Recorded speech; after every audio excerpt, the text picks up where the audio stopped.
The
entire time. I'm so sorry. Ah, I Oh, can't yeah, YouTube. yeah.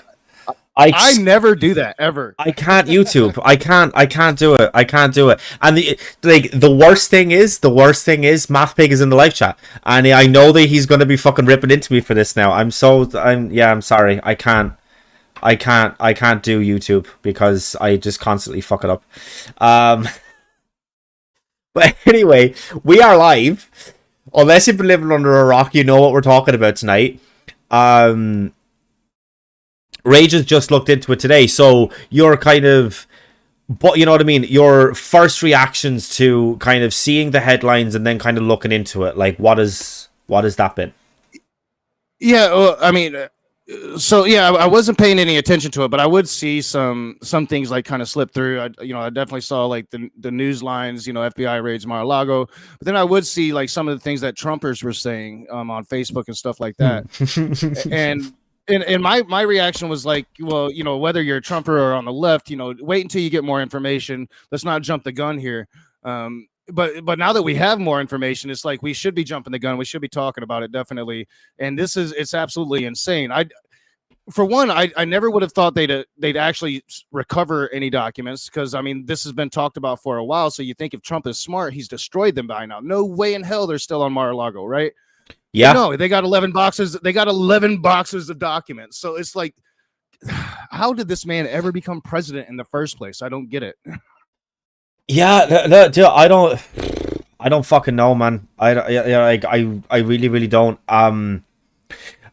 It was originally for 15 boxes. But they only found 11, so I don't know, like, if 4 is, like, gone missing, or if they kind of, like, I don't know what the whole kind of thing there is. Yeah, maybe not. Maybe didn't just find some, because the warrant itself was broad, but it did speculate like they couldn't search like guest rooms. So maybe as when they found out about it, or when the FBI showed up, I probably knew about it before the FBI actually got there. Probably dumped some boxes into the areas that they knew that the FBI wasn't going to be able to search, I'm guessing. Yeah, but there is that meme going around about Ivanka Trump, or Ivana Trump. She needs to be exhumed because it doesn't take 10 pallbearers to carry her casket. Referring to like Trump dumped some documents in her casket when they buried her. I mean, yeah, look, I don't know if that was like, but yeah. Anyway, um, I mean, like possibly, you know, I mean, like according to like the official record, there was 15 boxes went missing. They only found 11. So I mean, the other four have to be somewhere. I'm not necessarily saying that you're wrong, but Yeah. there Well, definitely yeah, have they to have be to be somewhere. somewhere. You know? Unless they did, unless they're probably, unless they're the worst ones, and he was smart and actually um, destroyed those. But at the same time, it's like if you destroy 4 boxes, why not destroy them all? You know the FBI are coming. Like it was a given. Sooner or later, they were going to come for those documents. Yeah, I mean, because like it's not, but this is the other thing, and I don't know if this is something that you kind of looked into or that you found out in your kind of searches today, but the the law that Trump broke, he signed into law. He signed this into law in 2018. Where it was Wow. like it was like extra protections for like classified information or something like that, or like he increased the penalties. So like, how beautifully ironic would it be if a court gets to prosecute Trump and give the punishment that he signed into law? Yeah, It would that just is. be beautiful. I'm sorry, like it would just be amazing, Yeah, I think that's like the definition of poetic justice. Like, right? Yeah, yeah. it's yeah. Wow. No, I hadn't heard that part. I was blown away just by what they're looking for. Like, so nuclear documents. Like these are the documents you can't steal, right? Like of all the documents, you don't want to take the nuclear ones. It just seems like that's what blew me away the most. Is like, for one, why are you taking them? And there's been a lot of speculation, and I don't really like the speculation, but it's like there's definitely something there. Like, why are you taking these specific documents? And hopefully, we'll actually find out what these documents entailed. We'll never be able to read them because they're classified, but hopefully, we'll know more than just, oh, they're about nuclear. Are they nuclear codes? Are they how we make nuclear yeah. weapons? Are they the nuclear codes of Pakistan? Like what were you looking for? That's the other thing, is that like, yeah, like look, we're probably not going to know like exactly what those codes said or anything, right? But Yeah. it's just the fact that like it's like very vague in its wording, that we don't know like if it's the US's, nuclear arsenal, if it's some other country's nuclear arsenal, if it's threats of like it could literally be any of those things. But like look, like for all of, and look, I just want to kind of say this from the outset: if there is any Republicans who are watching this, if they're, and it's like also like a personal message to you, if you were wondering what exactly this raid was about, I'm sure you're on the fucking email lists. Bombard them. Absolutely, like, do not stop sending in emails. Hopefully they will get to Trump, because I don't know if like you haven't you haven't realized that this is what happens, but you get a copy of the search warrant when when the FBI, when the police, when whoever are doing a raid of your property. You get a copy of the warrant. So Trump has a copy of this warrant. You want to know exactly what this was about and what they were looking for? Ask him to post it. Ask him to take a photo of it and upload it onto Truth Social or whatever the fuck he's on. Like, ask him to do that, and then you'll know. He is choosing not to do this because he knows that he's in the wrong. Yeah, and I wish I would have been online, because I probably would have gotten into a lot of arguments with people had I been, because like he was literally saying, that the FBI should release the search warrant. It's like, dude, you had that the entire time. If you wanted that search warrant released, you could have released it at any point, because you're exactly right. They serve that to you. They give you a copy of it before they ever come into your premises. You have a copy of it, and you have a chance to look it over, right? Yep. So this notion that Trump wanted it to come out, it was absolutely ridiculous. But because I think that him saying that might be the reason why Merrick Garland is saying what he's saying. I think if Trump wouldn't have started running his mouth, I think the Justice Department would probably be pretty tight-lipped about this. But instead, we're getting press conferences, and Merrick Garland is seeking to be able to release that information. Trump could release it at any time. Merrick Garland has to go through a process, right? Yeah, right. Because like, I don't. It's Oh, sorry. Now something on my end is not fucking working. Anyway, yeah, it's how do I say it? I've lost my fucking train of thought now. It's not a fucking awful. Anyway. Yes, I always just sorry, blame the I'm weed. putting up. I can't even. I have it here ready, but I can't even because I haven't. But yeah, no, I'm just throwing up a source. I would have gotten the okay. I don't necessarily think that they're the best. That they're the best source. But Washington Post had a very good article on it, but you have to sign up to it to read it, and fuck that. Not do it. That's just not gonna happen. So yeah, so the ABC News. I'll kind of scroll down as we're kind of talking about it, and you can kind of read as we're going. Anyway, sorry. Cool. Well, yeah, I was just gonna say. I forgot what I was gonna say. I was just gonna make a joke. You're good. Yeah. So it's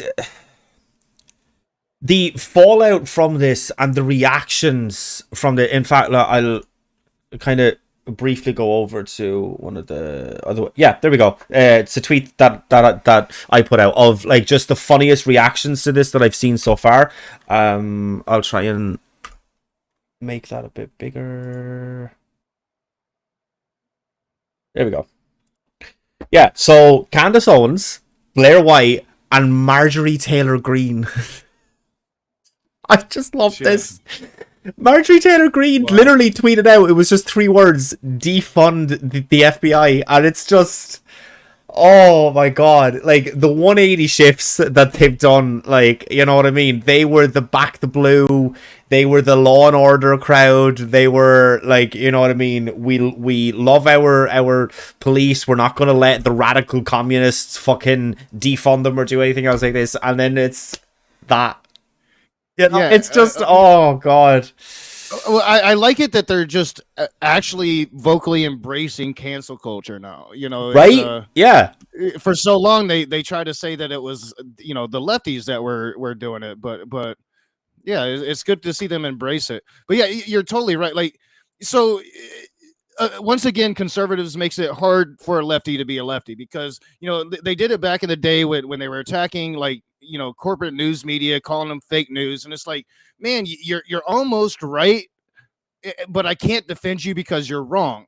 And it's the same thing here. Like I'm with people. Like I think the CIA is evil. I think the FBI is evil. I think that they go well beyond their mandates, well beyond anything that they should go beyond. But that requires an investigate. Like we need to have a real investigation into that.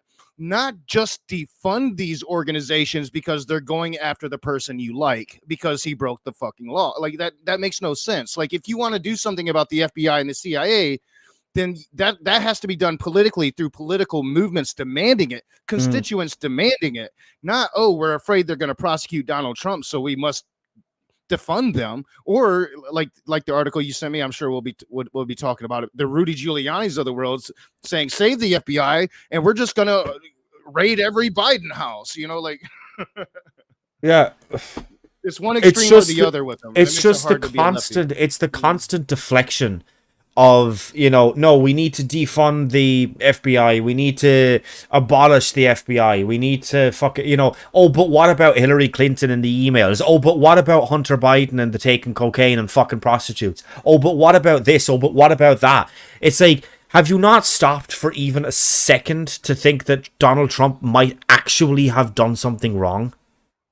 That that's just out of the realm of possibility for you. That you just not I couldn't even consider that he did something wrong. Of course he didn't do anything. So consider best case scenarios. One of the things that they're floating, like just to try to give them the benefit of the doubt, is, oh well, everybody knows he wanted to be rich and he wanted to use the presidency to become rich. He had everybody knows he was pretty much bankrupt when he got elected, again. So they're trying to give him the benefit of the doubt that, well, he took some documents as mementos and he was planning on selling them as White House mementos to make this huge profit or whatever. I'm like, all right, even grant that. It's still fucked up and illegal as hell. Like, you still cannot support that.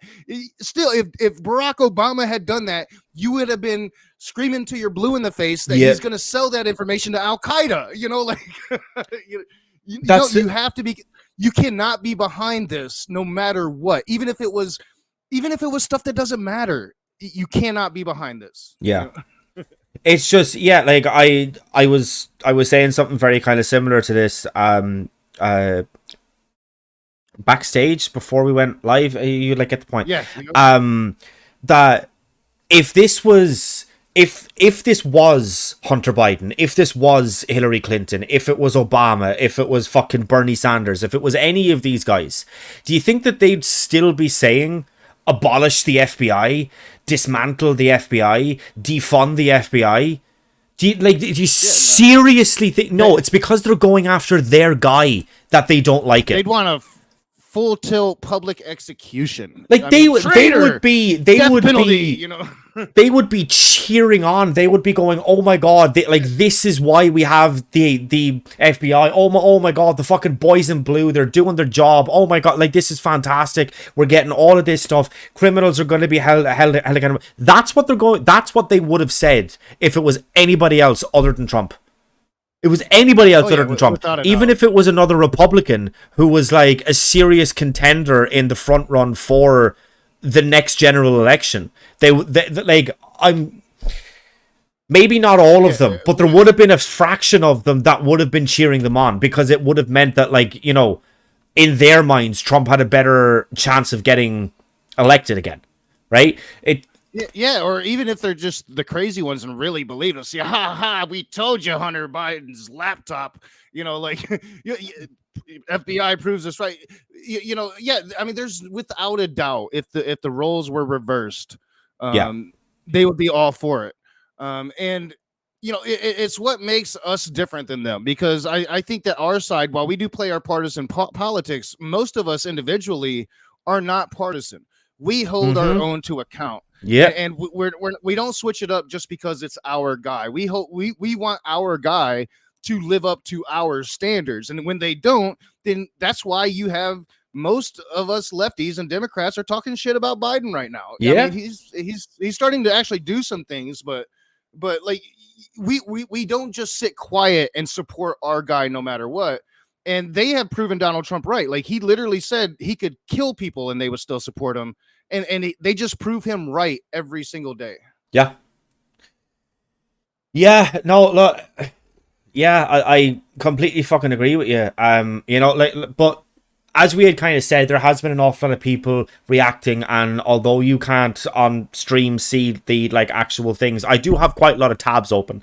Now not all of them are videos, but a couple of them are. So we'll go on to this one first, because I just thought it was just beautiful. Now this is from a little while ago, but even still, I just think it's beautiful.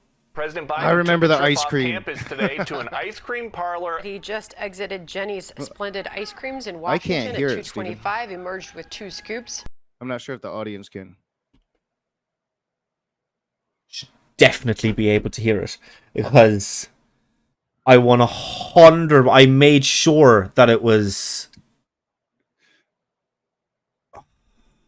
Okay, this is gonna be. This is such a. Right, Spooky said that Spooky heard it, so it's just on my end for some reason. Okay, that's a little bit strange. Of what appeared to be chocolate. I hear it now. I hear it now. Okay. The president yesterday went out for ice cream. Ice cream. Ice cream. Ice cream. Ice cream. 2 scoops and a waffle cone. All I have to do is run a country of 350 million. Having the time to stop by, get some ice cream. This as, of course, chaos is erupting across our own nation and now abroad.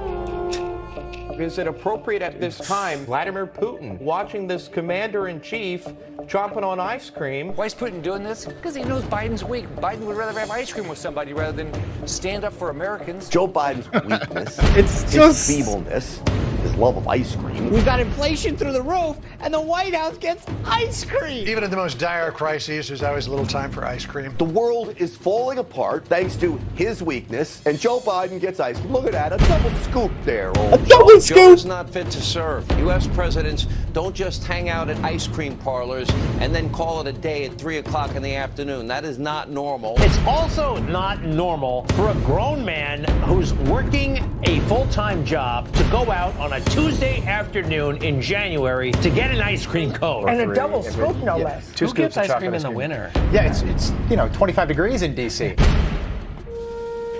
It's just so stupid. Oh my god. It's so stupid. It's just. See, I never saw that one. That one's way better. Oh, that's Daily Show, of course. Well, yeah. So there was some editing, but like. Wow, that's great, man. That's hilarious. It's it actually makes me feel better about Joe Biden. If he's eating ice cream, he's his doctors are okay in that shit, right? I mean, it's just, oh my god, it's just how terrible. Like, it's the fucking Obama tan suit all over again. Like, who fuck cares if he's going out to get some fucking ice cream? Who cares? It's an odd choice that he's going out in January, as they said, in the middle of winter to get some ice cream. I'll give you that. But who actually cares? It's like, just Jesus fucking Christ. Is there not enough going on in the fucking country that you have some... At least he's out in the normal world. Shit, I mean, Trump was hiding up in his... what do they call it? His abode in the White House, whatever they call it, and watching Fox News for most of his working day. But yes, yes, for the first couple of years of his presidency, anyway, until they kind of turned on him and they were like, "Oh no, we don't want that." You know what I mean? We found out that he was doing it, so they changed up his schedule. Well, they changed up his schedule, but then they called it personal time. Yeah, it was personal. Called it personal time, but then until like Fox News did the mildest of all criticisms of him, and then it was, oh no, fuck Fox News. Fox News are awful. They're terrible. They do nothing but lie, apart from the first couple of years of the presidency, because I actually agree with that, and that like did me favorably. But until then, no. After this, they're fucked, they're gone, they're dead, they're bad, right? Until fucking OAN and fucking Newsmax came along. Then they're, but it's just like, it's ice cream. Yeah. Just shut the fuck up. Who actually, like, those were some big names as well. It wasn't like it was like a fucking slow news day in like one of the morning shows or whatever else, and it was like, well, we've nothing else to talk about, we might as well drum up the fact that fucking Biden went for ice cream. No, this was fucking Sean Hannity. Like, and like, like a nighttime news. Like, what is it? Hannity's on just before Tucker. Is it? I don't actually watch Fox. I don't know. I think Hannity's after Tucker. I think he's right after him, maybe. But like, that's even almost kind of worse, because that's later on into the night. Like, that's when you're getting like developments of ongoing stories. That's when you're getting like, you know what I mean, the latest headlines and stuff like that. Like, he should have been like, of all the things that he had to cover, and he was no phony outrage because he went and got a double scoop of ice cream. Yeah, it doesn't really surprise me from Hannity. I listen to Hannity's talk show on the radio every day, and like he is the epitome of grifting hypocrite. Like he will literally criticize Joe Biden for doing the exact same things that Donald Trump did, but he was giving praise to Donald Trump for doing the exact same thing. Yeah. But yeah, you're exactly right. To see, like, I never saw that montage before. I'd seen just little clips of people talking shit about him eating ice cream, but to see all of these people like in prime time, a lot of that was like their Fox and Friends, their morning show that's super popular with all the old people in America. Like that's these are their prime time shows, and they're talking about freaking ice cream when all you got to do is talk. I mean, if you want to talk about Biden's weakness, just talk about how the Democrats haven't passed nothing. Like, that's how you win. Ice cream doesn't do it. To me, that makes me like, that's that old Bushman, montage. Like, he's somebody you can go and have a beer with. No, Joe Biden's like literally showing he'll show up at your local ice cream shop. To me, that helps Biden. I don't see why you even concentrate on. I wouldn't look at that at all. Yeah, it's that, but it's like, But you're cool with taking shit from the White House, Yeah. Holy shit, man. I just we live in the Twilight Zone, Steven. Like we fucking have to, like this whole thing. And like, look, this is a slight tangent or whatever, right? But it's like everybody has heard of like the multiverse theory, right? That there's like an infinite number of universes, and they're all, like slightly better or slightly worse, and it goes on like a spectrum where you have like the best of all possible outcomes. We have to. I mean, we fucking have to be living in the worst possible fucking universe.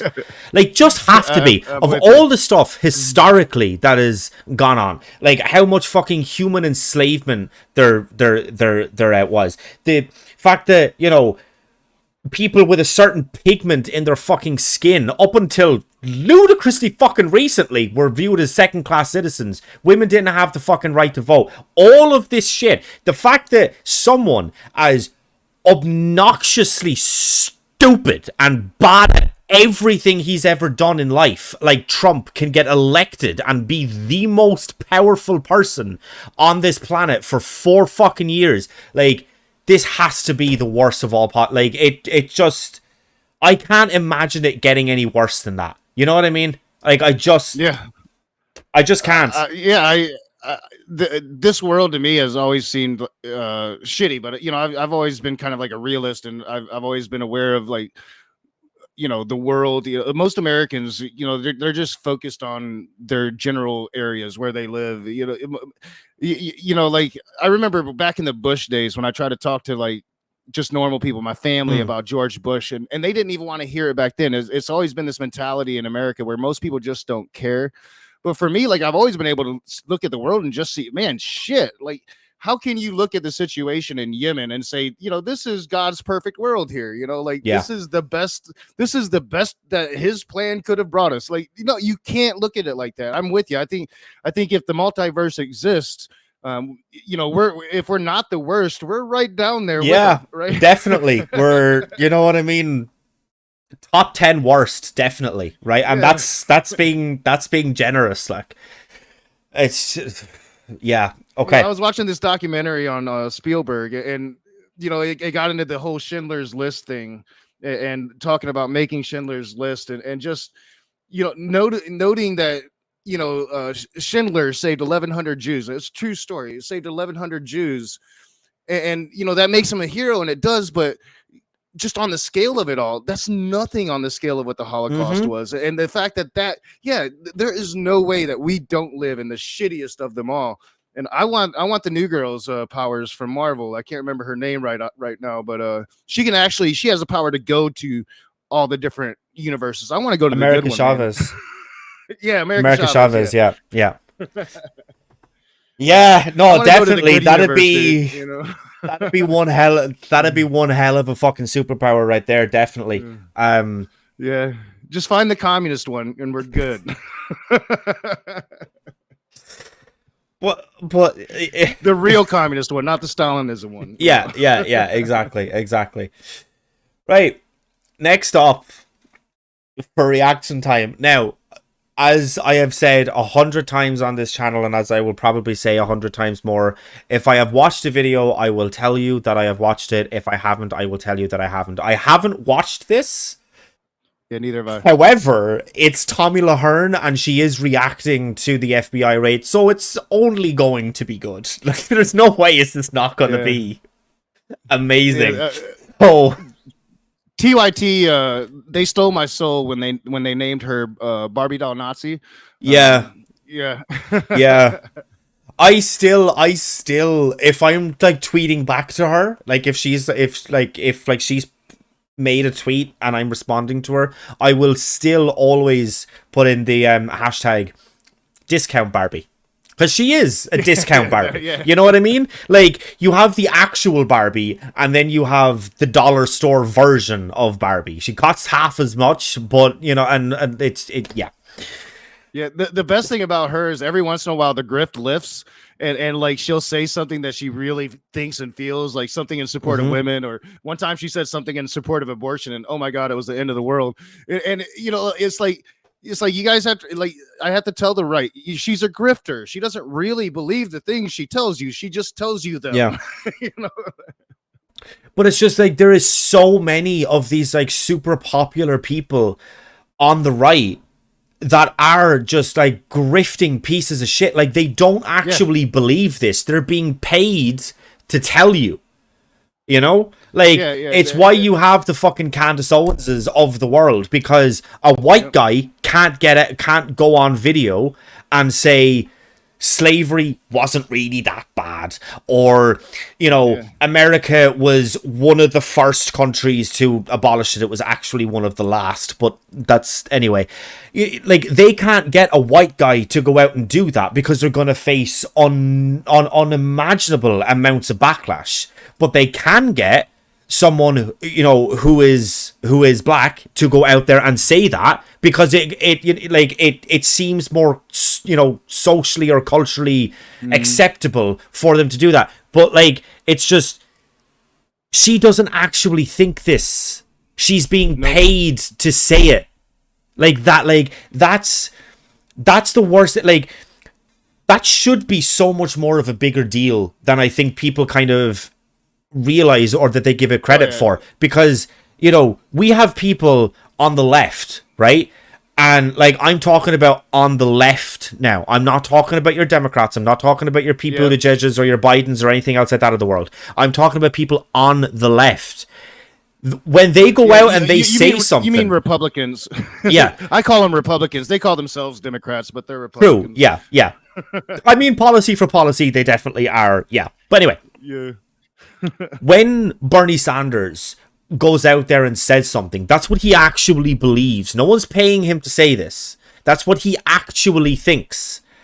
But you don't get people who are like on the left who have some big fucking think tank or some billionaires behind them that are paying them to say this, whereas you are littered with it on the right. Littered with it on the right. You have Dave Rubin. He was a fucking co-host of TYT, and then because he saw the fucking dollar signs, now he switched to the right. And like, he will go out there. He sat down with Ben Shapiro and didn't fight back as anybody would when he asked Ben, would he go to his gay wedding? And Ben was like, nah, I'm not going to do that.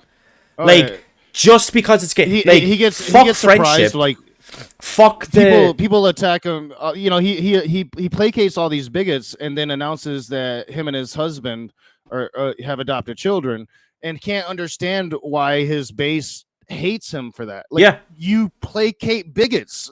You know, like, just go spend your money and shut up, because this is exactly what you asked for.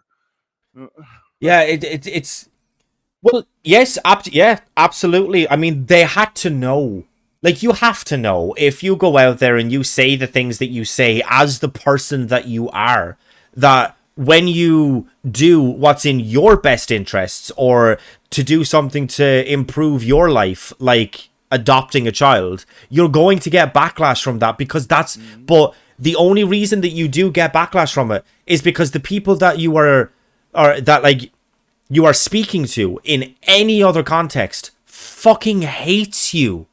They don't want you to be in the United States. They don't want you living near them or next to them or anything else like that. They like what you say because it backs up what you already believe. But I mean, like, anybody can fucking do that. Yeah. Anybody could do that. You could go to fucking, you know, like, I could go to England and be like, well, you know, you guys kind of controlling our country and having us all, you know, it wasn't really that bad.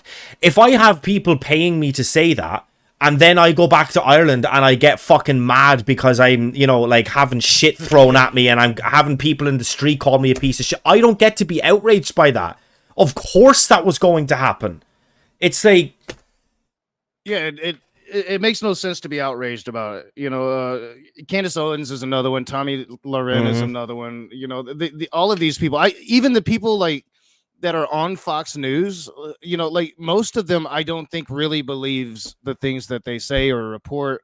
There's a few of them like that Judge Janine chick, like I think I've never watched her, but yeah, I could see her being cuckoo for Cocoa Puffs, but most of these people are just in it for the money. There's always those people that out there that they want to watch the world burn. That's why we have an oil industry, and that's why we can get nothing done on climate change. People want to destroy the world for profit, and there's plenty of people that are willing to allow them to do it just so they can watch the world burn.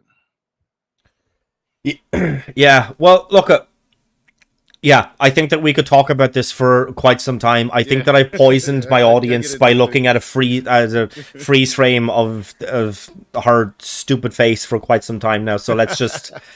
The FBI raids Donald Trump's Mar-a-lago estate. If you think weaponizing the FBI, the Justice Department, the federal government against a political rival was reserved only for communist nations, banana republics, if you will, well, you haven't been paying much attention since Donald J. Trump came down that escalator to announce his candidacy in 2015.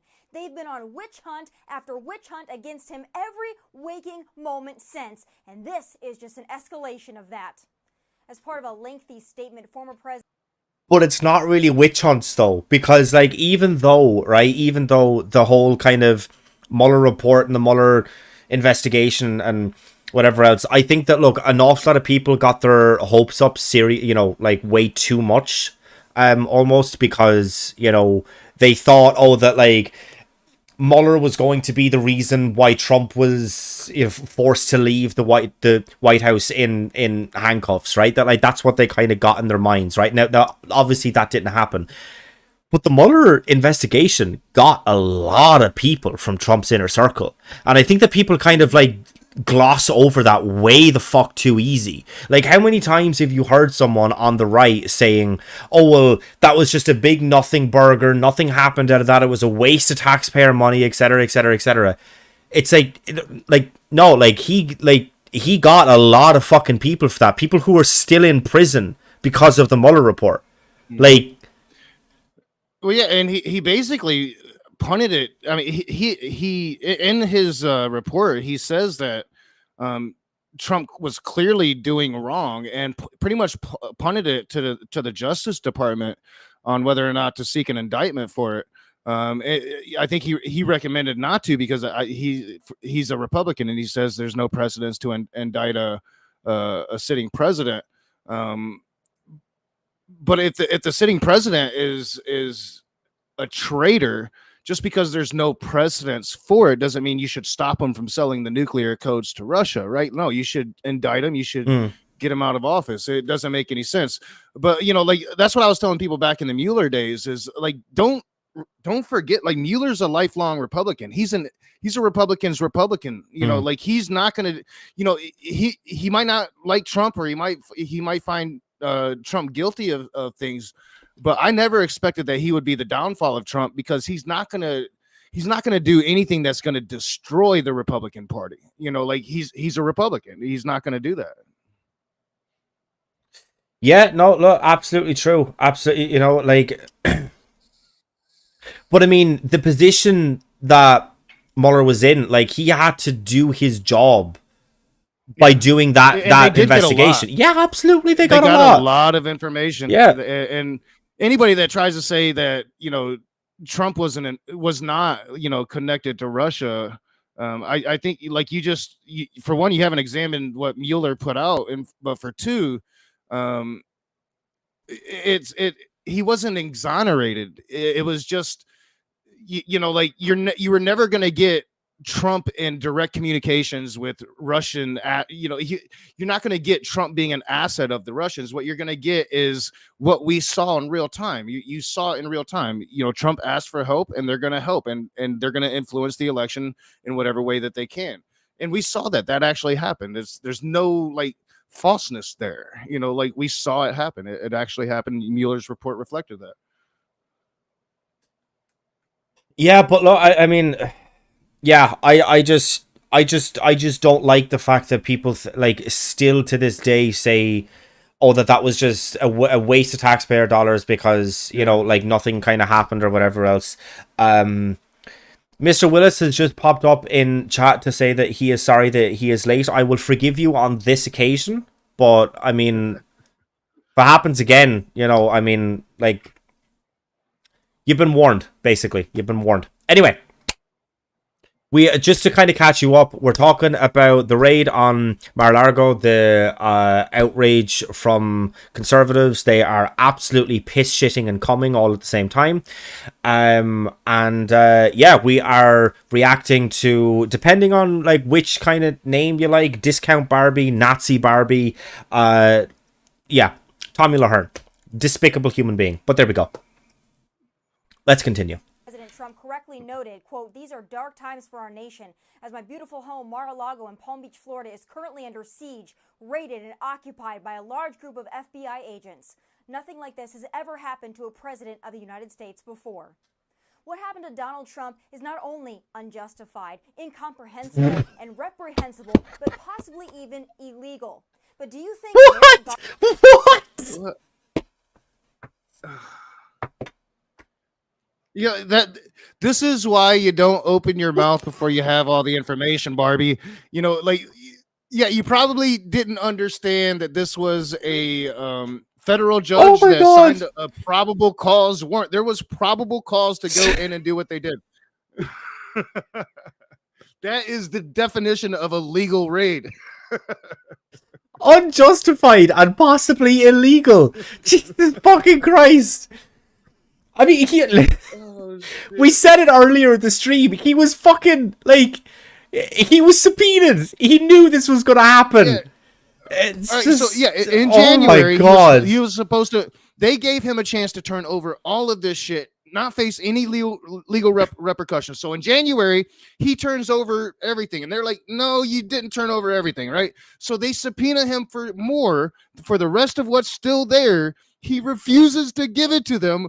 Of course, they're going to raid Mar-a-Lago. They're going to. They have to. You've left them no choice. Yeah, like, if like, you've put people in a position where, like, that's the, like, where that's the only choice that they have left, you don't get to then go out and fucking cry about it. Like, sorry, you don't. Like, it's... Yeah, and his dumbass, like, it wasn't even over, like, the January 6th shit. Merrick Garland said, you know, that's not what the raid was for. But now they might have gotten January 6th shit. Like, you opened yourself up, you put yourself up in even more damage, when if you would have just complied, nothing probably would have ever came from it. You would probably never faced any repercussions whatsoever, but you didn't. And now they probably got information that actually goes to the January 6th thing. What? Yeah, because like, they're idiots. That was definitely something that was kind of brought up in the run-up to, or like in the first hour or two, when like we knew nothing other than it's been raided, you know, where people were kind of talking about, like, it was something else. If we have time for it, we might kind of go over like some highlights or some clips or whatever, only because like it's very kind of interlinked. But people were kind of talking about, because during the Alex Jones trial, have you seen that, Rage? Have you seen any bits of it or anything? Only just a little snippet about him, like his own lawyer releasing information that they didn't want released and shit. Yeah. So basically, that was 2 years of text messages, right? But 2 years of text messages is going back to the lead up of January 6th, where Alex Jones was outside and was kind of like cheering people on and whatever else, and he was saying like, "No, we're gonna do this," yada yada yada yada. It was way too quick to be that. Right, and even though I did kind of like on Twitter, I did kind of speculate that kind of might have been one of the reasons why, it was way too quick for that to be the reason. There was no way, but it's definitely something that's going to be fucking coming up. Like, this is because it was a civil suit and it wasn't a criminal trial. The information that the plaintiff's lawyer has, which is 2 years of his text messages, he can give that to basically fucking anyone. He could put that on a Google Doc and tweet it out if he wants to. You know, like I read somewhere. I read somewhere that like Alex Jones had sent a naked picture of his wife to Roger Stone. Like, holy shit, dude! How shitty are you? Yeah, just wow. And why does Roger Stone want that? Like, why? I just don't understand people. But it's just like, why the fuck would you like? I don't even know, man. Just like, why would you even do that? You know what I mean? Yeah, like, even if I'm not like, if someone had texted me, right? If one of my friends had texted me and just been like, "Here, son, send us on a fucking naked photo of your missus there," you want to fuck off, son. Yeah, like, absolutely no way. What the fuck are you talking about? I'm not going to disrespect her by doing that. The fuck are you talking about? I'm not going to be like, yeah, no problem. Here's a fucking right sexy one. The lighting on it. Oh, no, it's proper good. Like, how do you do that? But look, anyway. Tangent. But it's like he speaks to the quote unquote family values party, right? Yeah. Like, but yeah, it's just I don't get it either, man. But yeah, tangent. Sorry. Yeah, no. Look, it was my fault. Anyway, we'll get back to Nazi Barbie. Ireland's DOJ cares? Of course not. They've been gunning for that man for over 7 years now, and this raid proves they will stop at nothing to stop him. They started out just labeling him a racist, a bigot, and misogynist, and his supporters deplorables. When that didn't work, they moved on to FISA courts, bogus dossiers, wiretapping, and more. Then they got their precious Mueller investigation, a nothing burger. No collusion, no... There we go. I mean, like, look, again, these people are so fucking predictable that even though, you know what I mean, I'm sure there's at least one person who is watching or who is going to watch this that's just been like, oh no, Steven's lying. When he says that he hasn't watched these videos, he's lying. He has watched them. He's taken notes and he knows what to say. Like, I genuinely don't. But it's just like, they're so fucking, like, they've been saying this, her specifically has been saying this for a long fucking time, that it was, as she literally just said, a nothing burger. It was not a nothing burger. There is several people who are currently serving time in prison because of the Mueller investigation. You don't get to... If there was a Mueller investigation against Clinton, right? Against Hillary Clinton, and she personally didn't have to serve time, but people around her, people in her immediate circle, people in her cabinet they were like sentenced to time. Do you seriously think that they're going to say, oh, that it was a nothing burger? Of course the fuck they're not. They're going to say, we didn't get the outcome we wanted, but we did get, you know, XYZ. It's... Yeah, it makes... I mean, Flynn was a former general of the United States. I think he was in the Defense Department at the time, having dealings with the Ukrainian government under the former president, not Zelensky, but the former president, when it was much more corrupt. Like, Zelensky ran on a platform of getting rid of the corruption that Flynn was a part of, right? Manafort, the same fucking thing. Like, you know, all of these people were conspiring with other foreign governments while they were in positions of political power here in the country and not reporting that. That is, I mean, again, like, back to what we were saying before, if Democrats did that, if Hillary Clinton, imagine Hillary Clinton doing something like that as Secretary of State under Obama, how that the Republicans would lose their heads. But no, now it's because it's them. These aren't traitors to the country. They're just good old Americans. And why are you coming at, like, no, these people committed crimes. And there might not have been enough information. I think that there was enough information. I think Mueller was just scared to indict Trump and punted it to Congress. But even then, like, it laid out like Trump's involvement. We know that they had the meeting in the Trump Tower. I mean, we know that it's not a nothing burger. You know, like, there was a lot of information that came out of that, and if you have the time, maybe one of these days when I'm old, I'll take the time and actually read the whole report, because it's like thousands of pages long. Yeah. Yeah, absolutely.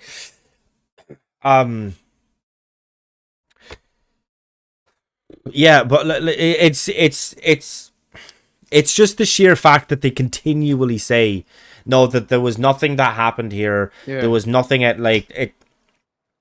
It's that post-truth era we live in now. You know, Trump Yeah. didn't invent it, but he made it. If you just, you know, he popularized it, and he showed all of these people that if you just say a thing enough, the dummies of the country will believe it because they want to believe it, not because there's any evidence to believe it. So yeah. I mean, it's the post-truth era that we live in now, and it's going to be hard to.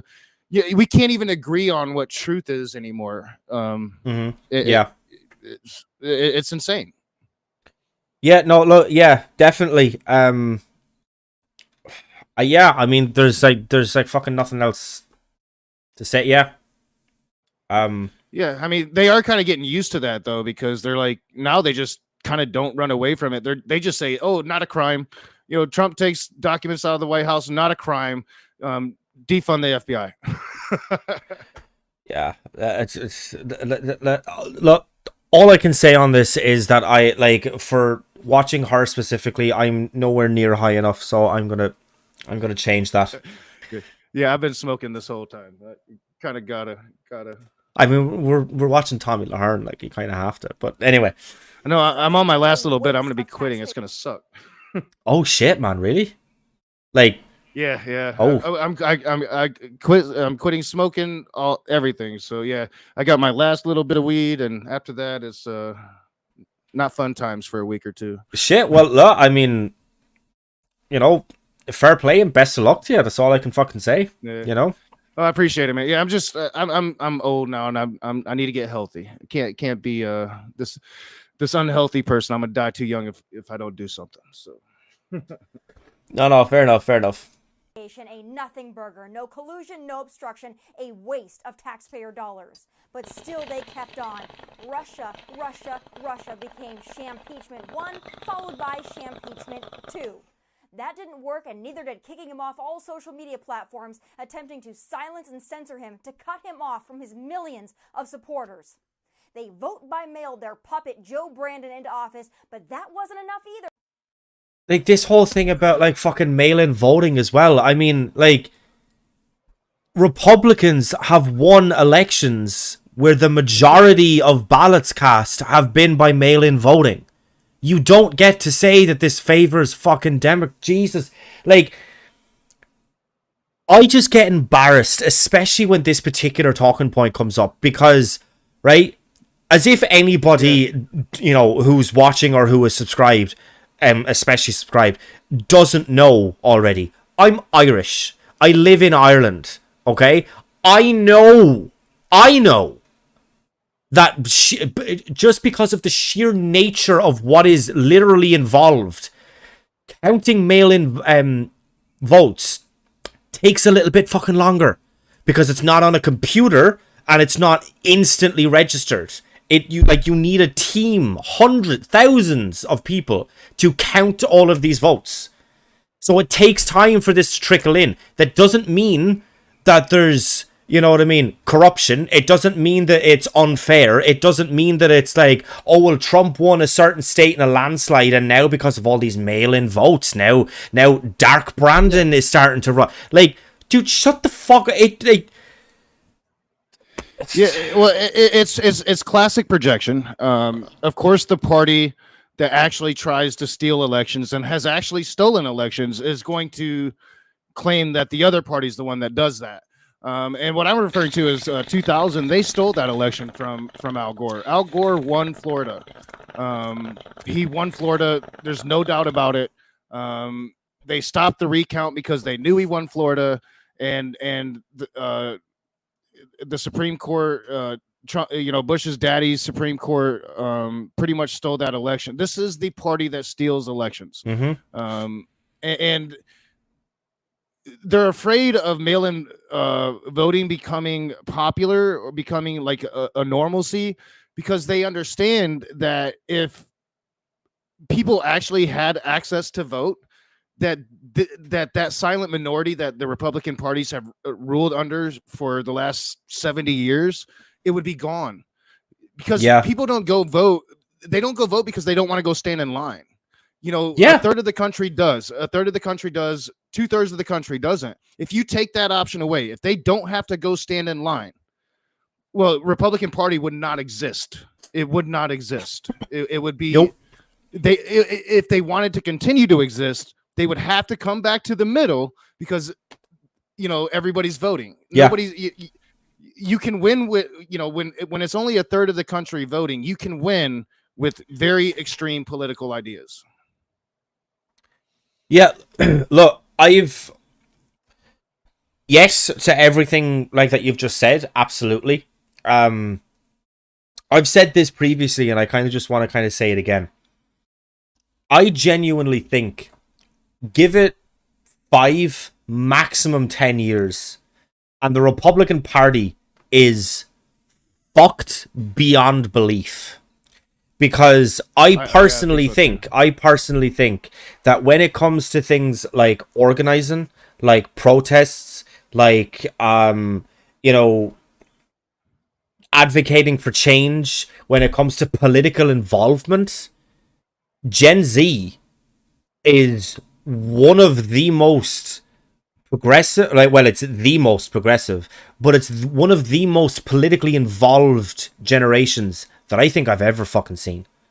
So you wait a little while until every single one of those people are able to walk into a voting booth and cast a vote.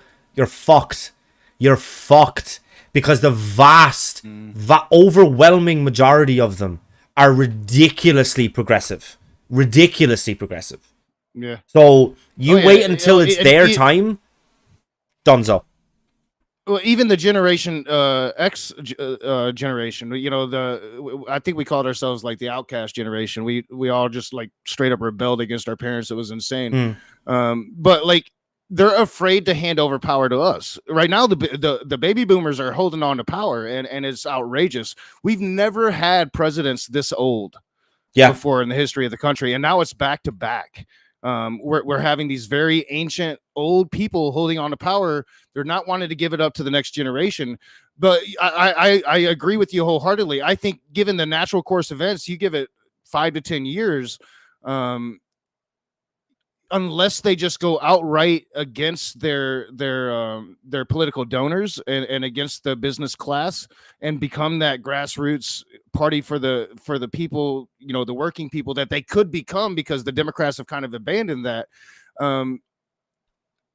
They're going to be out. They're going to be useless. There's not going to be a need for them, because people here are getting so much farther and farther into debt, because none of us are making any money. The system is going to break here naturally if left alone, and I think that's why they're going farther and farther right to authoritarianism, because they understand in order for them to keep power, they're going to have to take it, and they're going to have to keep it, and they're not going to be able to give it away, because if they continue in this traditional, peaceful transition of power that we've had with, if you lose elections, they're not going to be winning very many elections. They shouldn't be. But the thing you can say about the American populace is we're stupid. We're dumb. We don't understand that just because Biden is inept doesn't mean that you go out and vote for these really shitty Republicans, but that's what they're going to do here in November. Yeah, well, look, yeah, I mean, all of what I've just said is it's just one angle that is going to be kind of fixed, right? But there's an awful lot more that kind of will need to be fixed. Like, the DNC is going to need to be fixed massively. I mean, they've now twice fucked Bernie out of the nomination. Like, that needs, you know what I mean? They're Republicans. They're corporate shills. That's why I said, we are having this infighting revolution in the Democratic Party between progressives and farther left people such as myself against these corporate hacks, these Republicans. That's what they are. They're Republicans. They're corporate hacks. They're not for the Democratic Party is more and more Silicon Valley and not working class. And that's, you can't do that. You have to be that staunch opposition. That's just another difference between us and the Republicans, is we are having that internal fight. Sooner or later, I do believe that the progressives, a more progressive Democratic Party is going to exist. And I think it's going to be sooner than later. But again, it's even with that, it's these baby boomers not wanting to give up power. It's Nancy Pelosi and Schumer, and when these next waves of political politicians come into office, and we're already starting to see them in the AOCs and the squad, influenced by Bernie Sanders, who he's a damn socialist. He admits it. Doesn't go far enough with it, in my opinion. But we're having that struggle to where on the right, it's just farther and farther right they go, and then those few moderates that left behind, well, they just they get absorbed by those corporate shill Democrats, and you see it. Joe Walsh, all of these people that stood against Trump, this Kinzinger, but after he leaves office, he'll stop calling himself a Republican. He'll become one of these corporate shill, quote unquote, moderate Democrats that are killing the party. Yeah, look, absolutely. I couldn't have said it better myself. But anyway, once again, we have been freeze framed on her stupid face for far too long. So yeah, we both. I like to talk too goddamn much. I admit it. Sorry. You're fine, man. I do as well. No problem. There, folks, like dogs with a bone, they kept on. The January 6th hearings were just supposed to be their coup de grace, but still, it didn't work. Which leads us to this movement, this raid, this disgrace. Are you all seeing what I'm seeing? Biden, a man that can't figure out how to put on a jacket, let alone run a country, is on his way down and out. His approval ratings plummeting by the day. We, the American people, are left unhappy, cash-strapped, and in danger from our open border and our lawless streets. So what to do? What to do? Torpedo the man, the former president, the true leader with perhaps the best chance of riding back into the White House in 2024. This is all calculated, all part of the plan. Another distraction, another witch hunt. The Democrats quietly... Wait, is she trying to say that Biden orchestrated this whole thing? Yeah, I think that's what she's trying to say. Yeah. Is she that stupid? That she thinks that Biden had anything to do? She does realize that this was the head of the FBI that Trump appointed that approved this raid, who got a warrant from a judge legally. Biden had absolutely nothing to do with this. Yeah, a federal judge in the 3rd district. I think most of them are. I would go out of my way to say a Republican judge in Florida. 3rd district. This isn't the 9th district. This isn't the liberal court, right? This is the 3rd district. I think it's probably safe to assume that it's probably a Republican judge that signed off on it because there was probable cause. It was a probable cause warrant. That means they had probable cause to do it. She can't be that stupid. She just can't be. But I mean, the problem is that it's not just her. It's not just her. There's so many other people. Like you would kind of say, it's their talking point. Yeah. You would kind of said there, briefly that if you had kind of known about this before it kind of as it was hot news, the amount of arguments on Twitter that you would have been in. Yeah. I was in all of those fucking arguments, all of them, man. There is so many people who are saying that Biden did this. This is Biden's fault. He was the man behind it. If the president has the ability to instruct the FBI to carry out a raid on anybody, right? Much less, and look, if Biden has the ability to be able to get a former president and a potential political rival to have their house raided, why the fuck, for 4 fucking years after leading people in the chant of lock her up, why didn't Trump instruct the FBI to raid the Clintons' house? Why?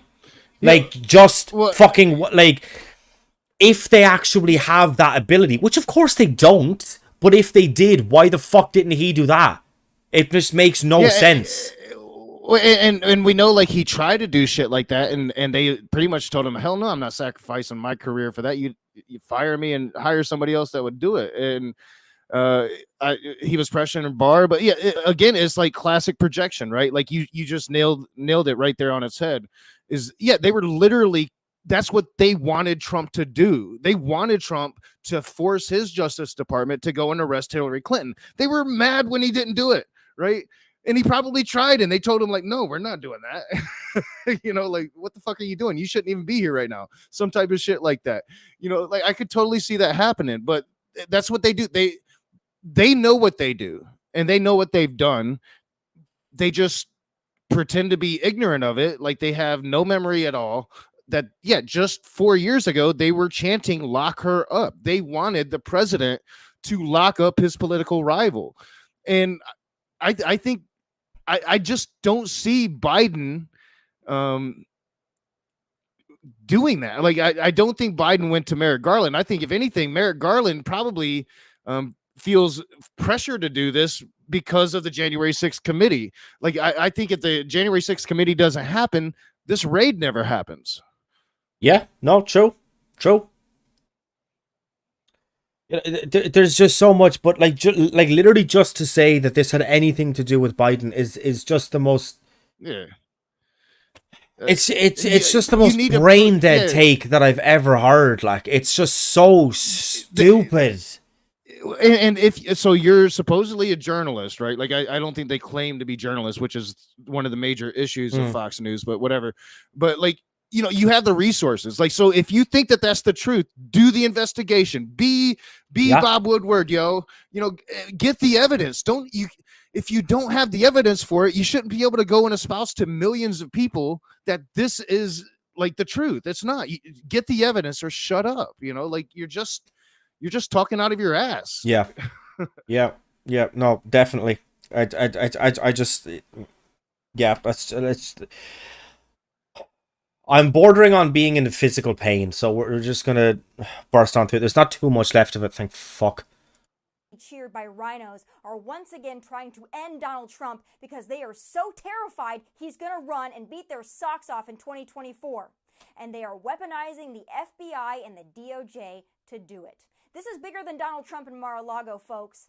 It should terrify every American how terrified the establishment is of Donald J. Trump. And make no mistake, once they perfect this tactic, they will weaponize it against all of us. Donald Trump is just the man, the pillar, the shield, standing in their way, and now they're doing all they can to dismantle him. But so she thinks that people who break the law shouldn't be held accountable for what they did, and the FBI shouldn't raid them. They should stay the fuck out of it, because even though they did break the law, it doesn't actually matter. And look.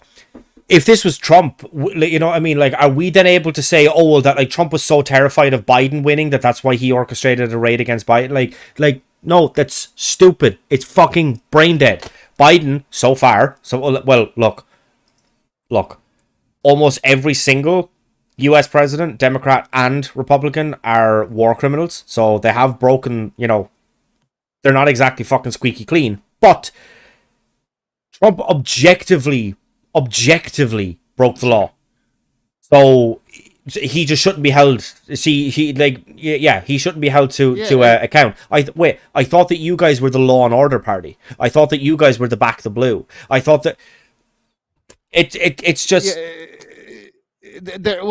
they don't stand for anything. Yeah, even the things that they say they do, they don't really stand for.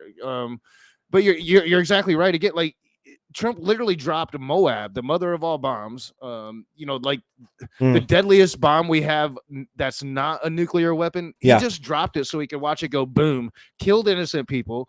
It was insane. Definitely. Like, I criticized Barack Obama for his war crimes, especially when it comes to drones. But like, it's beyond the pale compared to what Trump did as president. In Obama's whole 8 years.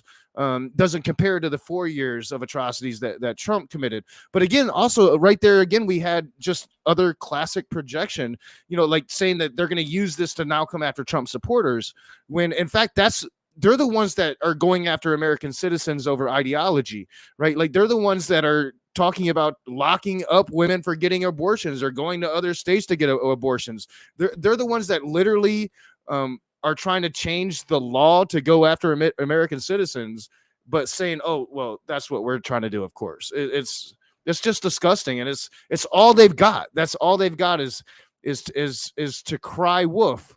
But it's that old story. The more and more you cry wolf, I truly think that even the idiots of the world most of those people are gonna eventually figure out that they're being duped. I hope, anyway. Well, yes, you would obviously hope, but I mean, for me, it's just the whole thing. Like, look, this is nothing just to do with politics. Like, this is me in my kind of day-to-day life. If there was one thing that I could Thanos style snap my fingers and get rid of, it would be hypocrisy, right? It's just there is nothing more frustrating, nothing in the world more frustrating than talking with someone who eventually goes on to be a hypocrite or to make a because it's just they were the ones shouting the loudest. Back the Blue, Law and Order, like those were the two things that they were chanting for 2 fucking years. They have been chanting this. They have been touting this. And now when Back the Blue and Law and Order is being enacted, now they're talking about abolishing the FBI. It's a witch hunt. Yeah. There's nothing there. It's like, I can argue with you, right? If we have a disagreement, we can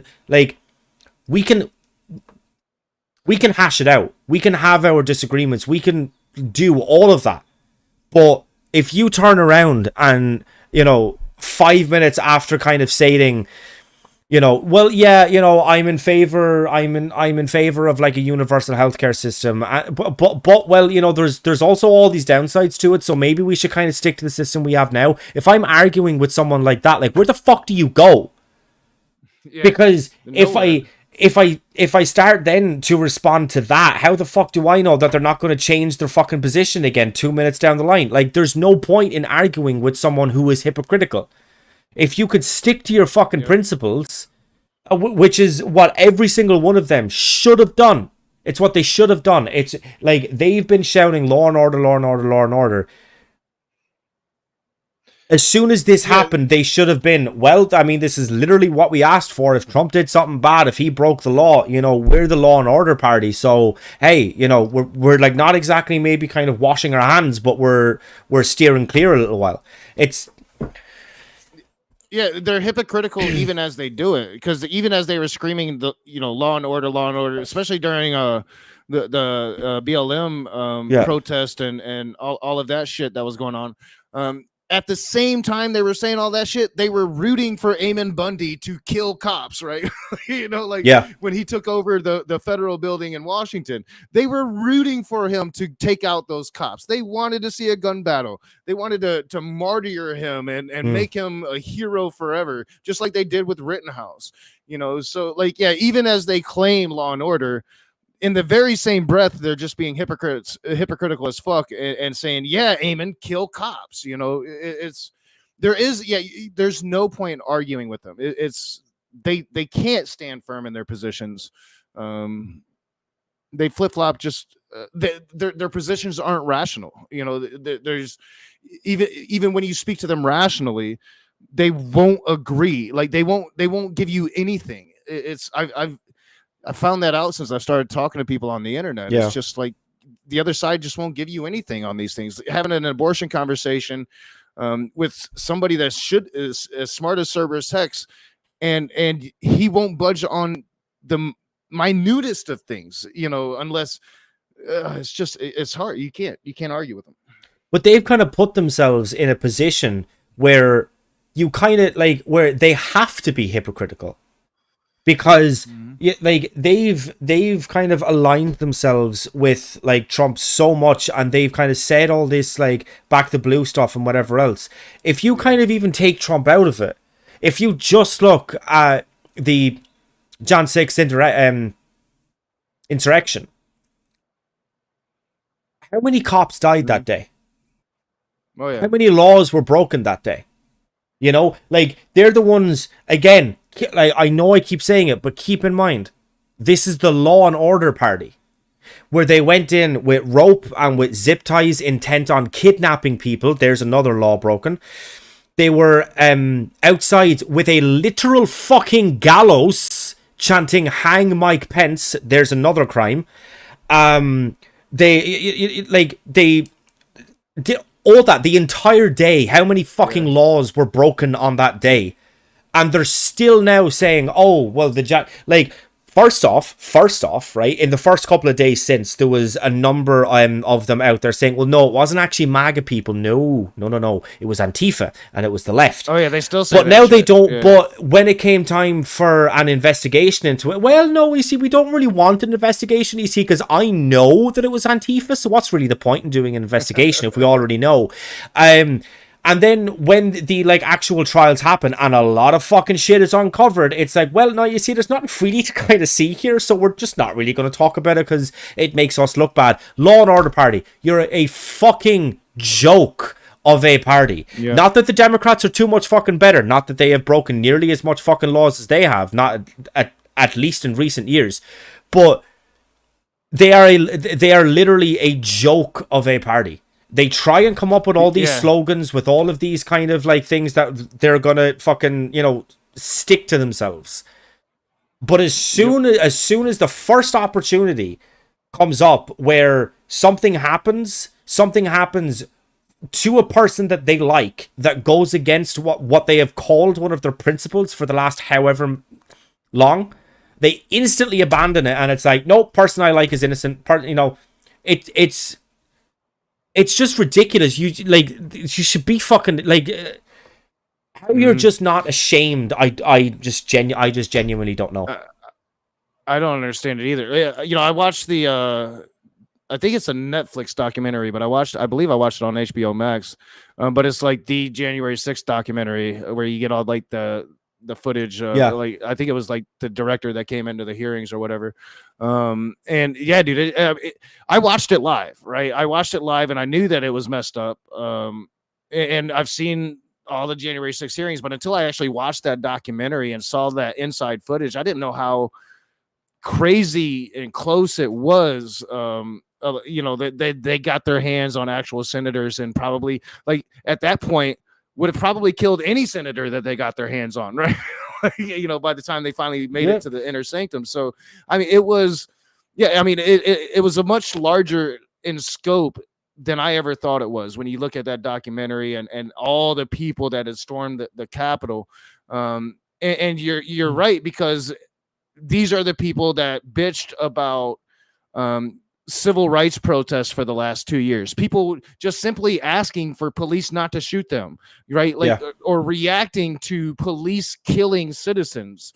And the just utter hypocrisy of it all. And the still support, or they'll still say that it's Antifa or that it was staged, that Nancy Pelosi or whatever. No, just shut up. You're dumb. You shouldn't even be allowed to vote if you think that this is the reality, right? It's I don't know. Like you said earlier, there's no arguing with these types of folks anymore. There's just can't argue with them. Yeah, no, look, I mean, at certain times and in certain contexts, as fun as arguing with dumb people can be, it's just not fucking one of them. There's just nowhere to go. It's not just about being dumb, right? If you're arguing with someone who is just dumb, yeah, that might be kind of an easy win for you, right? In terms of just the argument. But if you're arguing with someone who is going to flip-flop on their position as quickly as they're going to make it, there's no you're attacking so many different types of argument so fucking quickly, it just gets unbearable. There's no Well, I haven't looked into this, so I would love for them to do polls of Trumpers and see where they stand now after this, because I talked to my dad earlier today, right? And my dad's been a solid Trumper for since the beginning. we stopped talking for a period of time over the shit, right? And he was like literally like fuck Trump today, and it blew me. It was like what? So I'd be interested because I know we hear the vocal people, and you know you have your grifting politicians and you have your grifters like Tommy Lauren here and Candace Owens and Rubin and all them.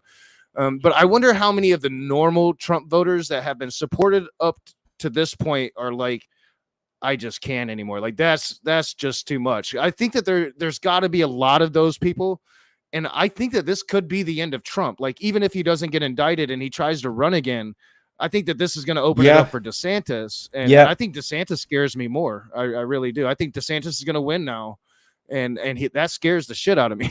Yeah, you know, I think that like there's going to be an awful lot of people who are just like your dad who are going to hear about this and are going to be like, nope, fuck Trump, and we're going to steer clear. But you're also your normies, your swing voters, your people who are not interested. In the middle, you know, like the kind of average people who are not too interested in politics. They hear bits and pieces, but it's not their kind of bread and butter, we'll say. It's those people who are going to, like, I think a lot of them are going to be like, well, where there's smoke there's fire, so you know, possibly. I genuinely think that there's going to be an awful lot of like I think that if Trump is nominated again, I don't think he has a chance of getting reelected. I genuinely don't. And I think they know that, because if you notice that's what they're saying now. Well, now you just elected the next president of the United States. You know, this raid is the reason now. Like, no, I think that you got it wrong there, and you're scared and you're afraid, and you're trying to do what Trump did, tell people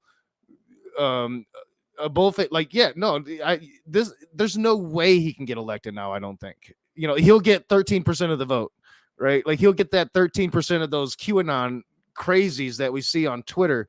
But I want to hope that even after this has got to be the last straw for most people. I mean, at this point, if it's not, I don't think I can think you're sane anymore. Like you've got to be just fucking crazy.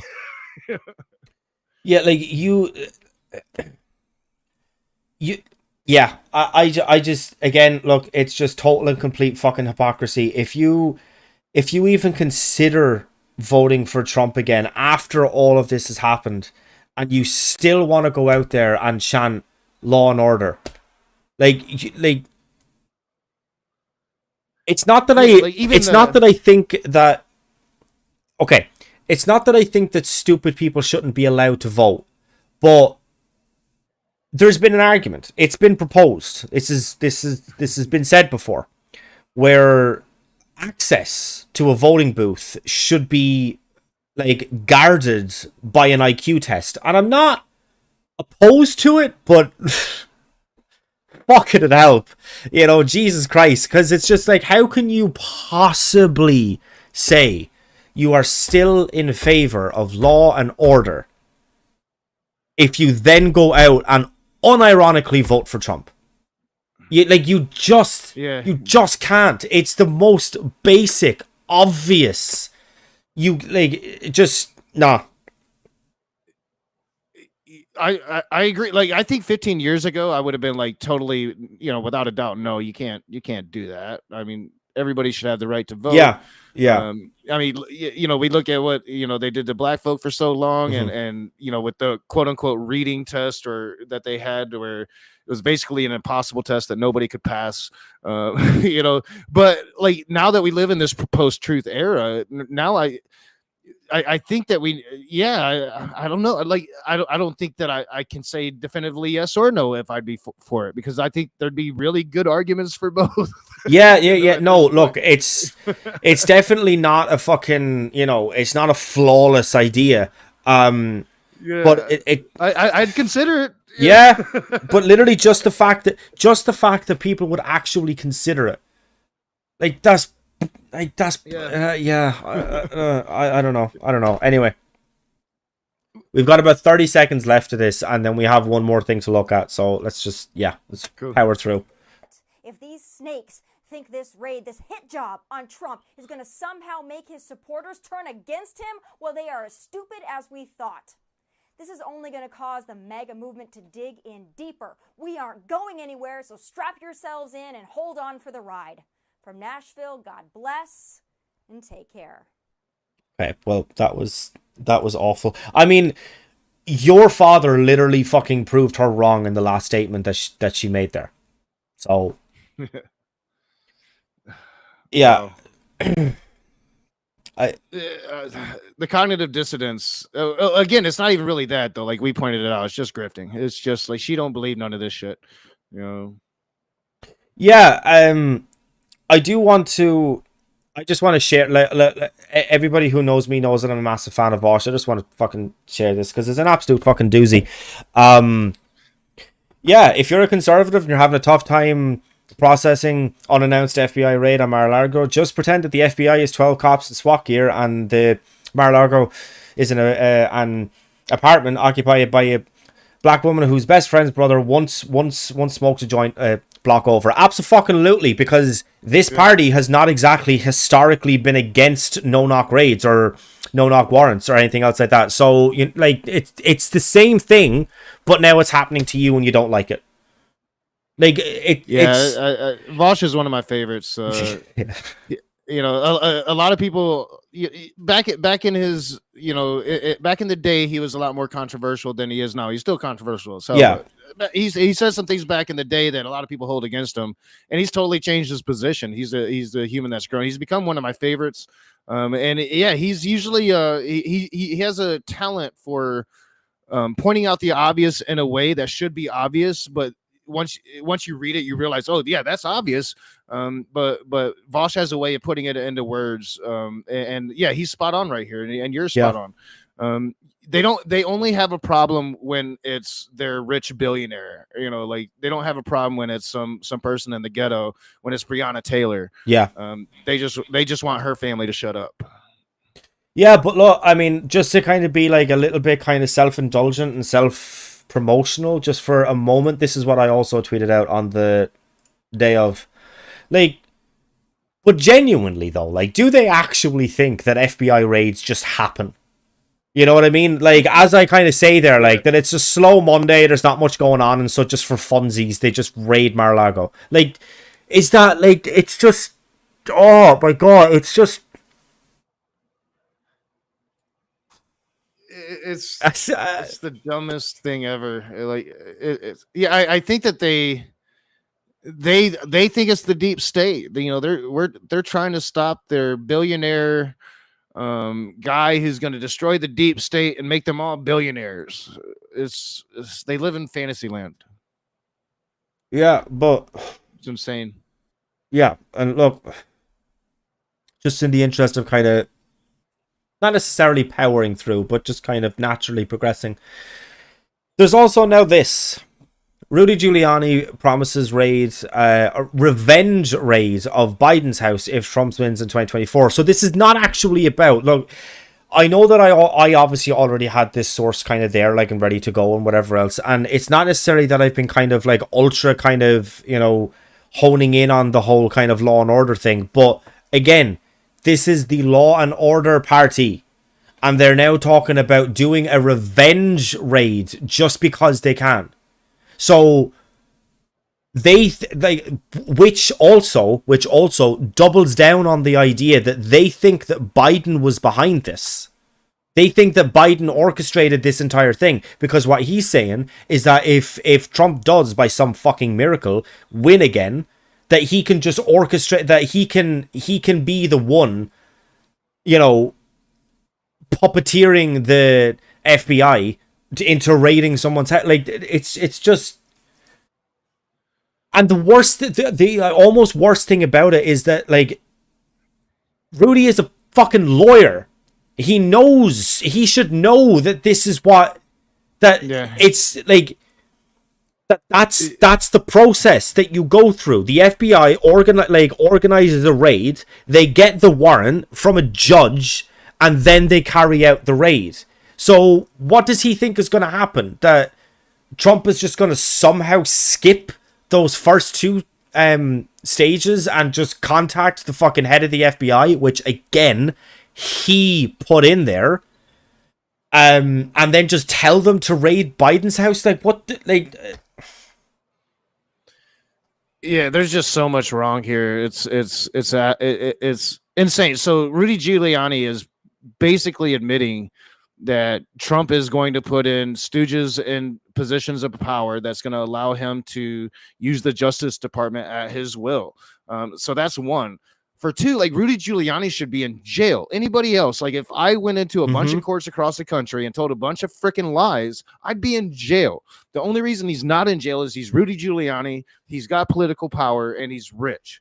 And you know, that's the thing about all of this is that sooner or later, you're gonna have public upheaval when us normal folks can be locked away and lose our lives over smoking a damn joint in some states now, still to this day. But these rich people of power don't even get a slap on the wrist when they are just blatantly breaking the law. Giuliani should be in prison. He shouldn't be talking about how they're going to go on actual witch hunts against the sitting president that hasn't broken any laws yet. Fuck it. I don't think he wakes up from his naps long enough to break laws. Well, yeah, I mean, but like, look at, yes, as you would kind of said that, you know, if you were in his position that you would have been locked up.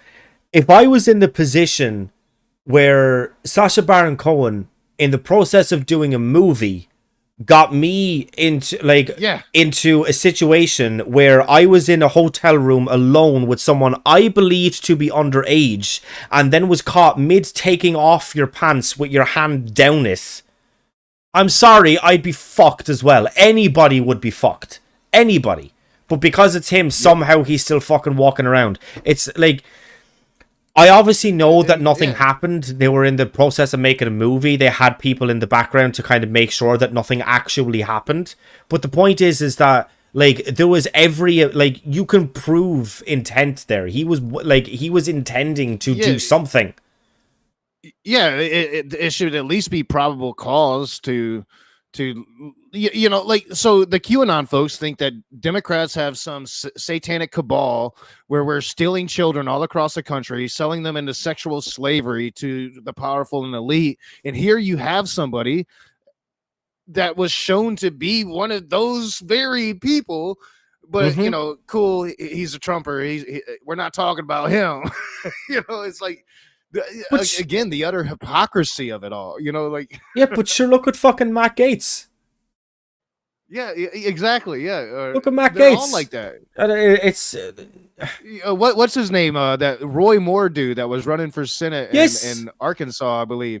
You know, like literally had a history of sex with little girls. Yeah, and he's still he's still barely losing elections. Every time he runs, he barely loses. They still vote for him. It's I just don't understand anything else how you can claim to be, you know, for family values or have Christian morals or, you know, be in favor of all of these things that, like, idealistically that you say that you're in favor of, and then go out and vote for someone guilty of doing all the things you claim to be against. Like, it just makes no fucking sense to me. Look, I get it. I fucking get it. Sometimes you have an election where the two options that you have are not exactly great. But if you know, consciously cannot go out and vote for someone that you believe to be in the wrong, I waver on this slightly when it comes to a general election. But a state or a local election, if you cannot bring yourself to vote for the Republican candidate, but you also will never vote Democrat in your life, you know that you can sit out an election. You know that you can sit out this vote and just demand that someone better goes in. You don't have to vote for a Republican who has done all of the things that you claim to be against. Again, when it comes to a general election, I kind of waver slightly on that. But yeah, me personally, I would kind of go with is it New Zealand or is it Australia where you get fined if you don't vote? I mean, personally, I just think that everybody should be voting. Just I think why the fuck not? Yeah, just why the fuck not? I think it's Australia. You know, just like why would you not vote? Well, and mail-in voting is to me the perfect way to get everybody to vote. You're gonna have very few people not voting if you have mail-in voting, and you know, like, to me is, for one, I don't understand why people don't vote. I don't it's the only political solution we have to improve our lives. And you should be informed about politics. The thing I hate most about America, I'm not sure if it's like this in Ireland, is that people think it's actually like bad manners to bring up politics. You know, like it's something like taboo to talk about in society now. And it's, to me, it's the craziest thing in the fucking world. Like, that's the thing we should be talking about. I don't care what Kim Kardashian is doing. Let's talk about our government and what they're doing to us. Like, let's have a legitimate conversation, but it's like bad manners. You know, you're being a dick if you do that. It's the one thing that that the internet and YouTube has kind of like revolutionized about politics, because one of the kind of major reasons why, you know, in all of kind of mainstream, like on TV news, was looking at Bernie in a very kind of negative light is because he was against all of the advertisers that are paying or that are helping to pay their wages. But with YouTube, you don't have that problem. So you can get up, I can get up here and I can say whatever the fuck I want to. I can tell you what my actual opinions are because I'm not getting fucking paid by nobody. You know, I don't have any fucking donors coming to they're attacking me. that. But it's they're definitely coming after that though. They're making it harder and harder in the algorithm for you to be seen, for anybody. Like, that's true. You know, for Kyle Kalinske. Kyle Kalinske has a huge channel. You know, all of these really big political YouTubers, you know, the mainstream media is really coming after them, and YouTube is going along with it and making it like almost impossible for them to get seen by new people now. True. And so they're trying to nip that in the bud. Republicans are trying to attack the free internet. They want to take that away, so they're trying to come after that freedom of expression. But right now, we do still have it, and we need to fight for it. And this is, you know, people need to be aware and stop voting for people that's going to take that away from you. You know, like, we don't need to live. You know, the moment we allow the corporate media to completely take over is the moment we start living in 1984. You know, like it is literally that moment. So we got to fight for these things, and people just don't want to be aware of them. Yeah, but it's like, yes, look, obviously YouTube does have, like, you know, a problem in that area, and it's kind of most obviously in the kind of bigger channels. But I mean, like, I've noticed that even in mine, the last couple of months, like, I haven't had nearly as much of a subscriber growth as I have in previous months, you know. So like it is definitely kind of, you know, and like in previous months it was very kind of consistent. You'd get, like, you know, this roughly the same kind of numbers month to month to month, and recently it's been like basically nothing, you know. Which is they've messed with the algorithm. And it makes it really tough for you to reach new viewers, and it sucks, man. It sucks. Yeah, no, but like if you're CNN, or if you're one of these big sites, the Fox News sites on YouTube, the algorithm is now geared to send you to those channels as opposed to, you know, people making good solid content, man. I actually noticed this earlier when I was doing prep for it, right? So Mar-a-lago gets raided. Fox News, some other news, so Daily Show with Trevor Noah, CNBC, ABC. Okay, Humanist Report, a little bit, but okay. CBS News, MSNBC, CTV, ABC News, MSNBC, NBC, all news shows. There's not, like, with the somehow exception, and it's probably just because I'm already subscribed to him, Humanist Report is the only YouTuber in that list. Like, that's obviously just so far or whatever. There's obviously not that more. Out there, but people out there doing great work, man. Jordan Sheridan, he's been on the streets for years. Yeah. Doing real news, man. You know, real news. And I can go into Jordan Sheridan and some of the issues that he had, but to me it all is this reflection of mainstream media really coming after these independent people trying to do the actual work that they refuse to do. I know more than most people when it comes to police shootings of anybody in ghettos, but especially when it comes to African Americans, because I do the research. Because there's people on the internet that are actually going out and doing that investigative research. When it comes to watching those big news programs that you just listed off, you'll get the Breonna Taylors, the Freddie Grays, you'll get the big stories, but you don't get the whole context of it. You don't get all the little stories. You only get the ones that have been sensationalized, and you need all the little stories as well if you truly want to understand the sentiment that leads to a summer like we had 2 summers ago, where people are saying enough is enough.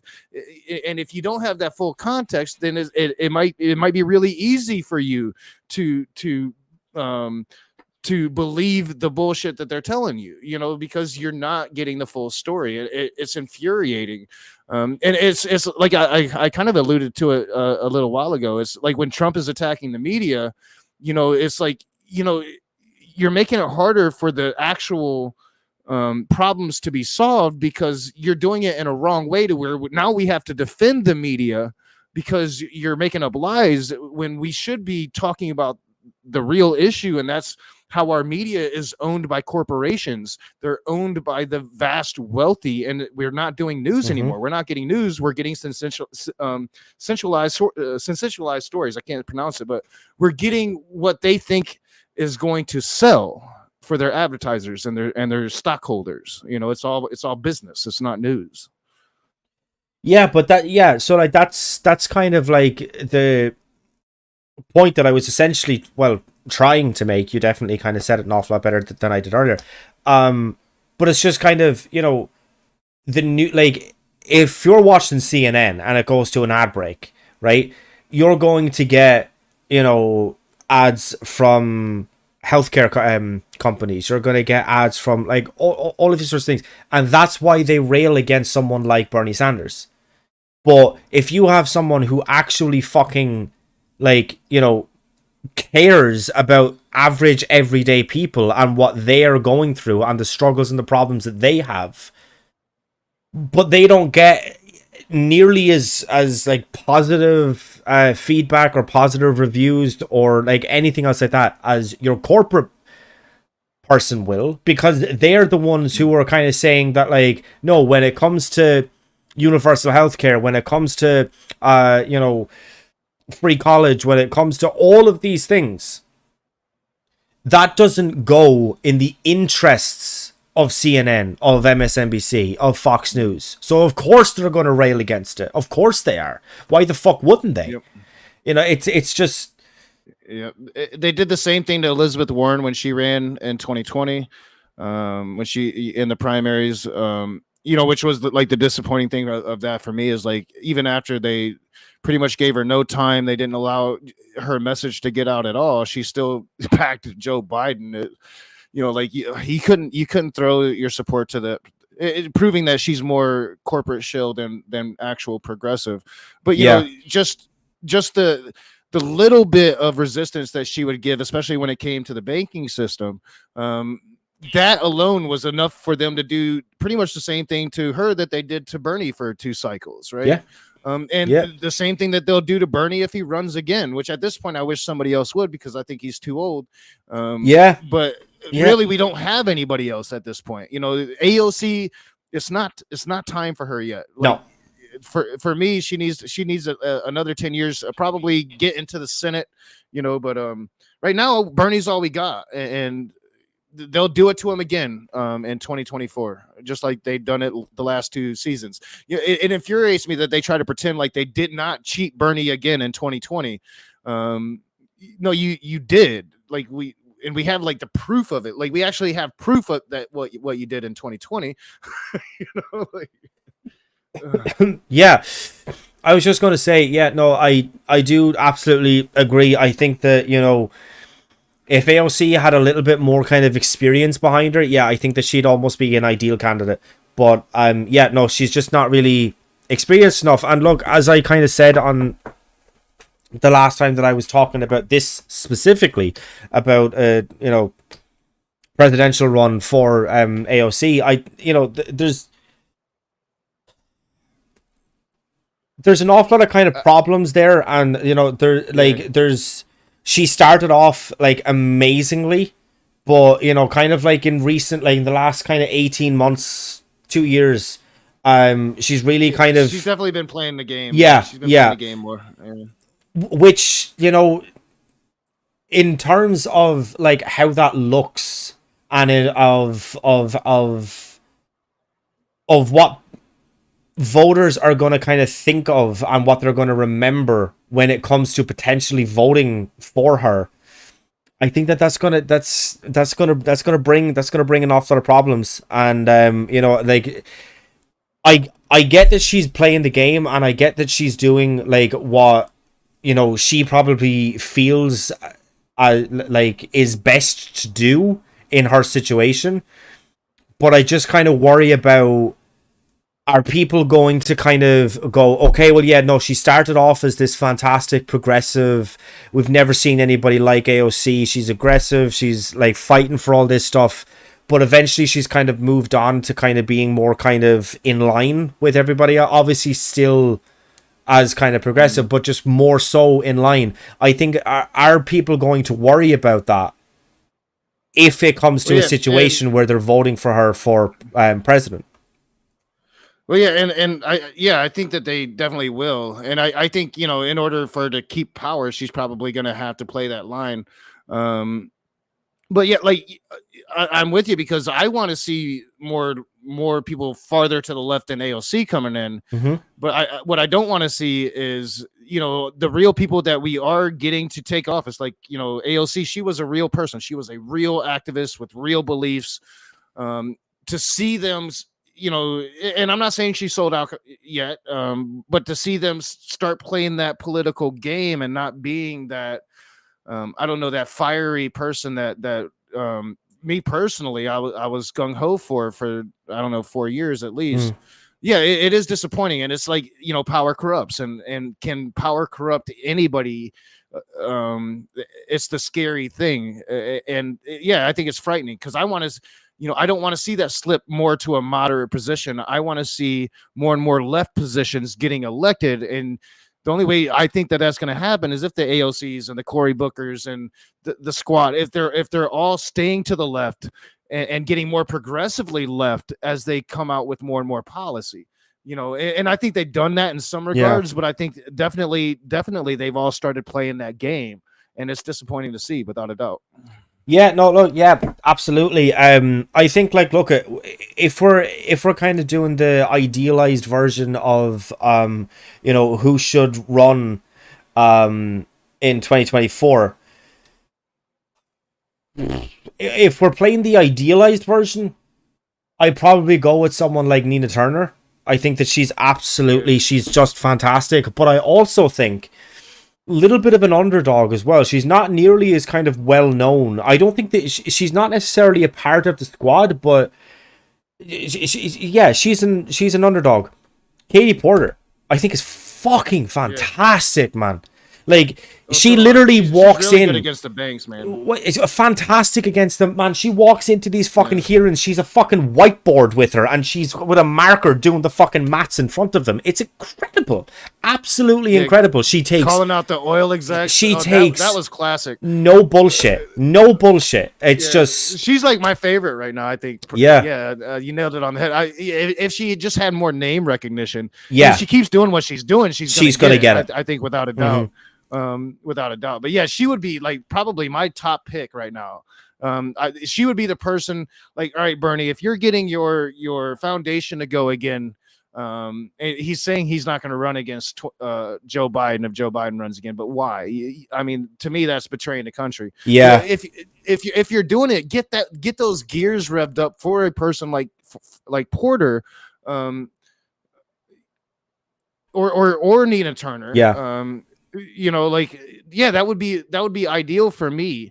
But at the same time, I think he wants to catch that feel the burn magic of 2016 again. And I think 2020 showed us that's probably gone. They've done a pretty good job of the whole socialist smear job at this point with Bernie. That it's going to be really hard for Bernie to capture that again, to where he was pulling in alt-righters. Alt-right folks were like feeling the burn. That's not going to happen again. Yeah, I just think that like Bernie, look, I was a massive Bernie Sanders fan. I had the fucking t-shirt with the Feel the Burn thing on it and whatever else, but I just think that like after 2020, Bernie has left such a bad taste in my mouth personally. The whole thing where, he had kind of dropped out, but he didn't have to endorse Biden. Right? He didn't have to. His endorsement definitely fucking helped him. He was the most popular politician for a while there in the United States. Like him endorsing someone, it says an awful lot. That carries an awful lot of weight. I think that what Bernie could have done is he could have given him a list of 10 things. And he was like, you pick your top 5 and you do your top 5 on day 1 when you walk into that office. And if you do that, then I will endorse you. And if you don't, I will go out there and I will blast. I will say, this is what I said. You agreed to that condition, and now you're not doing it. You are now betraying me and the American people. He could have done that, but he chose not to. It's just got and on that list, it could have been, cancelling all student debt, which, by the way, Biden, you said that you were going to do. Well, you didn't say you were going to cancel all of it, but you did say you were going to cancel a portion, but you still haven't fucking done it. Get your fucking act together. It could have been that. It could have been expanding access to healthcare in like a real and tangible way. He was never going to sign on for a universal system, but it could have been like, there could have been a lot of stuff that Bernie could have basically forced him to do.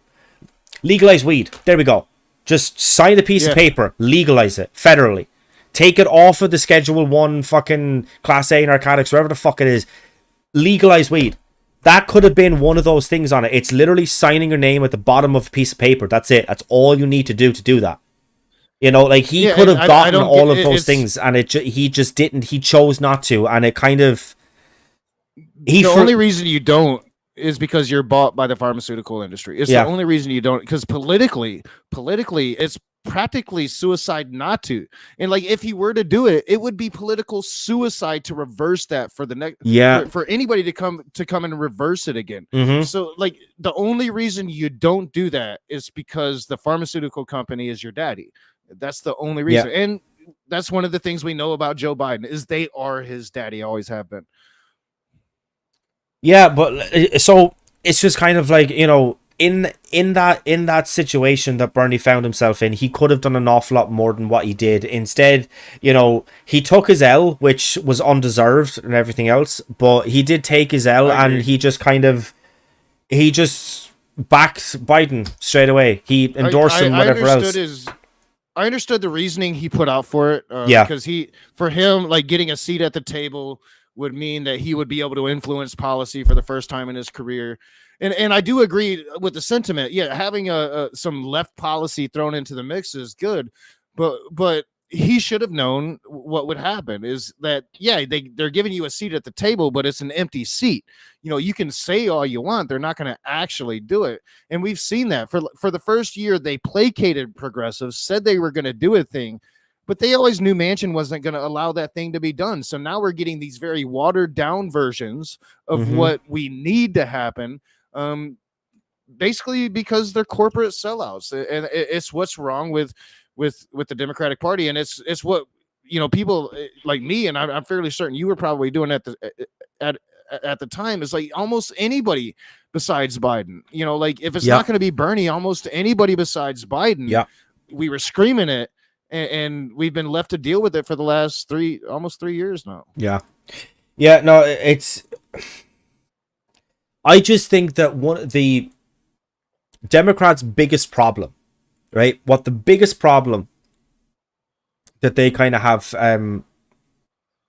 facing them, and look, I could be wrong, but I genuinely do think that the biggest problem like that they have is that they just don't fight.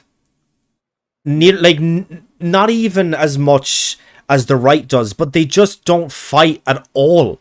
Like, Biden has absolutely no idea how much power, how much influence he actually has, right? If Manchin is not doing what he wants him to do, he can go out there and he can call a press conference in 2 minutes. He can be like, call everybody in. I'm going to be there in 2 minutes and the cameras are going to be rolling and this is what's going to happen. And he can address the nation and he can say, this is the bill that was put forward. It was signed off by Congress, got to the Senate. And the only reason why this bill, well, whatever it happens to be, this bill did not pass is because of Joe Manchin. So if you are in his district, go out and vote for someone who is going to pass it. People in his district, challenge him. Say that you are going to vote along the lines that I want you to vote on. You will get elected and we will influence change. We will impact change. Like, he has no idea how much power he actually has. The Democrats do not fight because they're just weak. They know that they're not Republicans.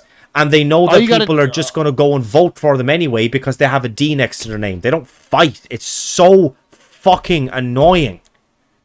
All you got to do if you're Joe Biden in that situation is look at Joe Manchin and say, you know, you can vote that way. And I'm going to go to West Virginia. I'm going to go to your district personally. As the president of the United States, I'm going to knock on doors and I'm going to show them what you just voted against. All the things that's going to help their lives, the child care, the infrastructure, all of the things, the climate change money. I'm going to go to the coal factories in West Virginia and I'm going to tell them how we're going to how we're going to get them away from this dangerous job of mining coal into more renewable energy sources, or train you for other more lucrative opportunities in your life than to go into this hole and dig yourself to death. You know, because most of those coal miners don't want to dig that coal no more. They're raised into it. I can't remember his name, but there was this one progressive dude that was running in West Virginia, and he almost won national office just based on that platform alone, just on, you know, talking to coal miners about how much they've been screwed. Joe Biden could have ruined Joe Manchin. Yeah. Chose not to do it. That's what I'm saying. It's just one of the biggest problems that they kind of face is that they just don't, like, I don't know, is it that Bernie doesn't, or that Biden doesn't realize the position that he's in, and maybe he doesn't because, like, he is just Joe Biden, that he doesn't realize how much power the president actually holds. Like, again, you can call for a press conference, 2 minutes notice, they will be there. You know, for me, I never believed Joe Biden. I never believed that he wanted any of it. You know, like when it comes to like negotiating with Medicare on the scale that we were going to get in the first bill, not the one that we just got from Manchin, like he was never going to be before that because his donors weren't going to allow him to be before that. You know, he's sold his soul to that industry. So like, I think that he was, to me personally, like he knew Manchin was going to take the position that he was going to take. Sinema was going to take the position she was going to take. So he was safe to say he was for it. But he never really wanted that shit done. He don't care about climate change. He's about to fucking die. You know, he's voted. He supported the oil industry his entire career. I mean, you're not. I'm not going to think that you just pivoted and you want this massive legislation that's going to do something, and not enough, but something about climate change. And the one that we're getting now literally does nothing. I don't even know why they're toting it. It's nothing. It's pathetic. Yeah, like, I don't know. Yeah, I don't. I just think that, like, Congress and the Senate and government as a whole, they need to kind of flush out the vast majority of the oldies, and they need to bring some new people in. They need to bring some new, younger people in. Yep. Things like... I agree. With things... Pelosi needs to be cast out of power. Schumer needs to be cast out of power. You know, we need to let a new guard in. You know, we definitely do, and we need to widen our tent, and we need to be a party for the working class again. You know, we're not anymore. We're a party for Silicon Valley and blue collar businessmen, and that's, I mean, might as well be a Republican. We might as well be a fucking Republican. Yeah, I was gonna say something else there now. My train of thought is gone. Sorry, I probably No. You're good. You're good. It's not actually your fault at all. No, it has just genuinely gone there. Right, look, this could kind of go on for an awful lot longer. And yeah, it's after getting to the point where it's a little bit late here. So yeah, we're going to call that a stream. So yeah, look, absolutely thank you to everybody who is in the live chat, who has been commented along. Thank you to, of course, yourself, Rage, for joining me for this one. You absolutely have my full permission, consent, whatever, to take this, put it up on your channel if that's what you want to do. No problem at all. Yeah, probably will. This was a great conversation. I like to put the good ones up. Yeah, well, yeah, I definitely like to put the good ones up. No problem. But yes, look, anyway, like, subscribe, do all of that YouTuber bollocks, and we shall talk to you in the next one. Oh yeah, thank you.